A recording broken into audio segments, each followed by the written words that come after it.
Hello students, welcome to the channel. आज हमें discuss करनी है वर्कशीट नंबर 9 क्लास 8 की, जो कि है लेसन नंबर 2 सूक्ष्म जीव मित्र एवं शत्रु से। और जो आज का टॉपिक है वो है नाइट्रोजन स्थिरीकरण, मतलब नाइट्रोजन का फिक्सेशन। हम कैसे नाइट्रोजन को यूज़ करेंगे। देखिए, ये है आपकी वर्कशीट, इसको हम डिस्कस करते हैं। आपको पता है हमारे वायुमंडल में बहुत सारी गैसेस प्रेजेंट होती हैं, जिसमें से सबसे ज़्यादा जो गैस प्रेजेंट होती है वो है नाइट्रोजन, और ये मिलती है 78%। और यही नाइट्रोजन गैस सभी सजीवों के लिए बहुत आवश्यक है। यानी कि जितने भी जीवित पौधे हैं, जंतु हैं, सबके लिए नाइट्रोजन बहुत ज़रूरी है। अगर हम बात करें कि ये क्या क्या बनाने में मदद करती है, तो प्रोटीन, क्लोरोफिल, न्यूक्लिक अम्ल और विटामिन, ये सब चीज़ें बनाने में नाइट्रोजन मदद करती है। इसीलिए इन यौगिकों का मुख्य अवयव है। पौधे एवं जंतु वायुमंडलीय नाइट्रोजन का सीधा उपयोग नहीं कर सकते। इनको क्या करना पड़ता है, नाइट्रोजन को एनवायरनमेंट में से लेकर, पर्यावरण में से लेकर, वायुमंडल से, और इसको स्थिरीकरण करना पड़ता है। उसके बाद ये इस नाइट्रोजन का इस्तेमाल कर सकते हैं। अब हम पूछें कि नाइट्रोजन स्थिरीकरण है क्या, तो वायुमंडलीय नाइट्रोजन का नाइट्रोजन के यौगिकों में बदलना, जिन्हें पौधे आसानी से अवशोषित कर सकें, इस क्रिया को नाइट्रोजन स्थिरीकरण कहते हैं। क्योंकि हमारे वायुमंडल में जो नाइट्रोजन है उसका यौगिकों में बदल लेना, ताकि पौधे जो हैं उस बदले हुए नाइट्रोजन को आसानी से इस्तेमाल कर सके, इस प्रक्रिया को बोलते हैं नाइट्रोजन स्थिरीकरण। जितने भी फलीदार पौधे होते हैं उनकी जड़ों में एक जीवाणु मिलता है, उस जीवाणु का नाम है राइजोबियम। और ये राइजोबियम जो जीवाणु है, यही नाइट्रोजन को स्थिरीकरण करने में मदद करता है।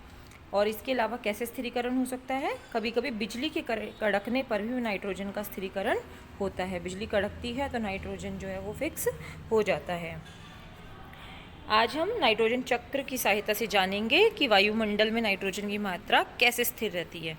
अगर अब आप जानेंगे कि हमेशा नाइट्रोजन 78% कैसे रहती है, तो वो इस चक्र द्वारा हम देखते हैं नाइट्रोजन की साइकिल कैसे काम करती है। तो मिट्टी में उपस्थित जीवाणु व नीले हरे शैवाल वायुमंडल की नाइट्रोजन को नाइट्रोजन के यौगिक में बदल देते हैं।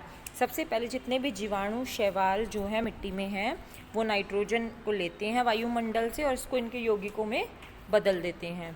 यह नाइट्रोजन यौगिक मिट्टी में चले जाते हैं, जो जिन यौगिकों में उसे बदला वो मिट्टी में चले जाते हैं। उसके बाद पौधों की जड़ों द्वारा यह नाइट्रोजन यौगिक पौधों के अन्य भागों तक चले जाते हैं, वहाँ उनसे प्रोटीन व अन्य यौगिक बनते हैं। अब क्या होता है, पहले नाइट्रोजन जो थी वायुमंडल से मिट्टी में आई, फिर मिट्टी से पौधों की जड़ों द्वारा पौधों के अन्य भागों में भी चली गई और वहाँ जाके अन्य प्रोटीन बना दिए। अब जो भी जंतु इन पौधों को खाता है वह नाइट्रोजन पादप प्रोटीन व अन्य यौगिक के रूप में उन तक पहुँच जाता है। अब जो भी जंतु, जो भी जानवर उसे खाएगा, उसके अंदर सारी चीज़ें चली जाएंगी। पौधों तथा जंतुओं की मृत्यु के बाद, अब जब पौधे और जंतु मर जाते हैं, तो जब उनके मरने के बाद मिट्टी में उपस्थित जीवाणु और कवक इनके नाइट्रोजन अपशिष्ट को नाइट्रोजन यौगिक में बदल लेते हैं। जब ये दोनों मर जाते हैं तो ये मिट्टी में मिल जाते हैं मरकर, और इनके बाद जो इनके अंदर नाइट्रोजन है वो सिंपल फॉर्म में बदल जाती है।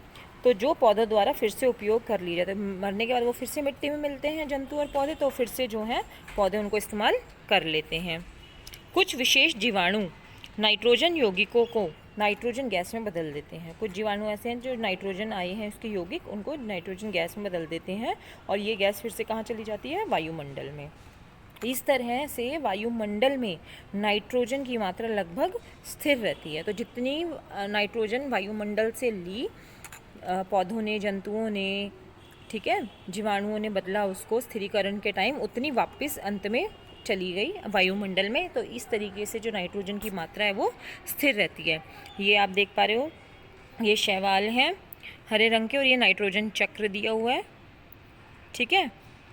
उसके बाद ये क्वेश्चंस देखिए।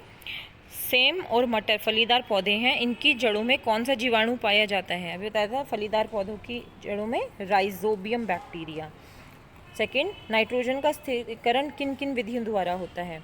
तो देखिए, ये जो आपको बताया हुआ है कैसे हम उसको फिक्स कर सकते हैं, बिजली के कड़कने से, जीवाणु द्वारा। तो ये तो पहले का आंसर हो गया, और दूसरा दोबारा जीवाणु, बिजली का कड़कना, ये आंसर नंबर 2 हो गया। देन क्वेश्चन नंबर 3, सभी प्राणियों के लिए नाइट्रोजन क्यों आवश्यक है। ये भी आपको बताया था क्यों ज़रूरी है नाइट्रोजन, क्योंकि नाइट्रोजन जो है वो क्लोरोफिल, न्यूक्लिक अम्ल, जितना भी डीएनए होता है, सब इंपॉर्टेंट चीज़ें जो होती हैं इसके द्वारा बनाई जाती हैं, उनके यौगिकों में ये अहम अवयव है, तो इसीलिए ये बहुत ज़रूरी है जीवों के लिए। क्वेश्चन नंबर 4, वायुमंडल में नाइट्रोजन की मात्रा कैसे स्थिर रहती है, नाइट्रोजन चक्र बनाकर स्पष्ट कीजिए।